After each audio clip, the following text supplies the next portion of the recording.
Last couple of seasons have been rather disappointing for both Lakers and Golden State Warriors. After so-called bubble championship in 2020, the Lakers were a mediocre team in a stacked Western Conference, usually falling short around first round of playoffs or play-ins.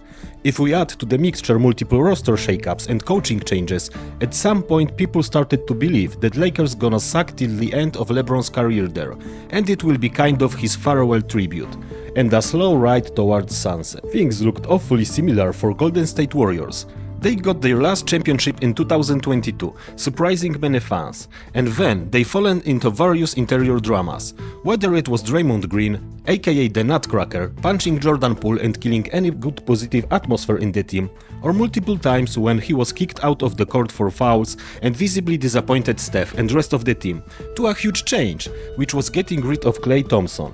After Klay was gone, it was to be similar story like with Lakers, a long ride towards sunset, of amazing franchise and their main star Steph Curry. But both teams managed to make shocking moves around the trade deadline, and now things look totally different for both of them.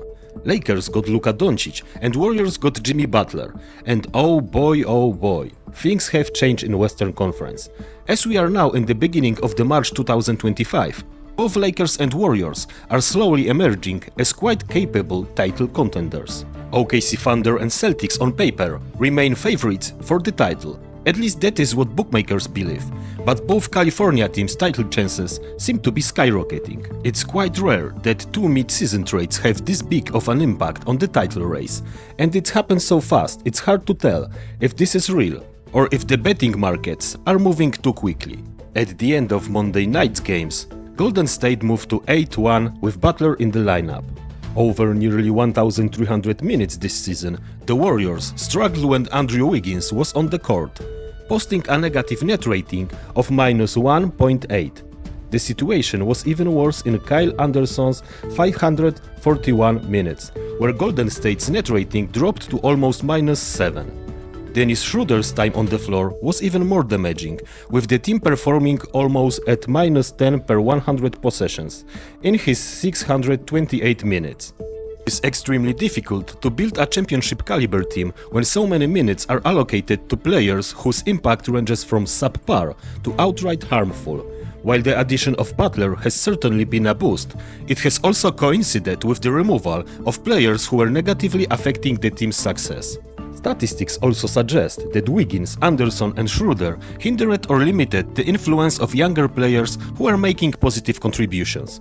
Guy Santos, for instance, appeared in only 26 games before Butler's arrival, despite boasting a strong net rating of 7.3+. Since Butler joined the roster, Santos has played 126 minutes across 10 games, during which the Warriors have posted a 9.1 net rating plus. Brandon Podziemski has also seen an uptick in both playing time and effectiveness, going from just under 25 minutes per game with a 2.4 net rating before the roster changes to nearly 30 minutes per night with an impressive plus 18.9 net rating since Butler's arrival. While there are still reasons to be cautious about fully buying into the Warriors' championship potential, their improvements, both in star power and supporting depth, make them an intriguing long-shot contender. And now, let's move to Lakers. Before Luka Doncic joined the team, the Lakers were an average-at-best defensive squad, ranking 18th in the league with a defensive rating of 113.8. However, since his debut on February 10th, Los Angeles has surged to the second-best defense in the NBA. While Doncic brings plenty of value to any team, spearheading a defensive resurgence wasn't exactly what most expected from his arrival. The primary driver behind this defensive turnaround isn't necessarily the players themselves, it's the randomness of three-point shooting variance. While advancements in player tracking have given us better insight, three-point defense remains largely unpredictable. The true mark of an elite defense is limiting opponents' three-point opportunities, rather than relying on their shooting accuracy to fluctuate. That's a red flag for anyone eager to buy into the Lakers' sudden rise. Prior to the trade, opponents attempted 37.5 threes per game against Los Angeles, converting them at a 35.5% clip, just shy of the league average. Since Doncic arrived, that number has jumped to 41.4 attempts per game, ranking among the highest in the league. Fortunately for the Lakers, opponents have only made 33% of those shots, a mark well below the league norm. While Doncic himself has struggled with his own shooting efficiency, the Lakers' defensive surge has been fueled by opponents simply missing shots at an unsustainable rate. History suggests these numbers will eventually normalize, and with them so will the team's championship odds. The return of Jared Vanderbilt and the addition of Dorian Finney-Smith have certainly strengthened the defense, but I am not sure it gives us the real perspective on Lakers' defense efficiency.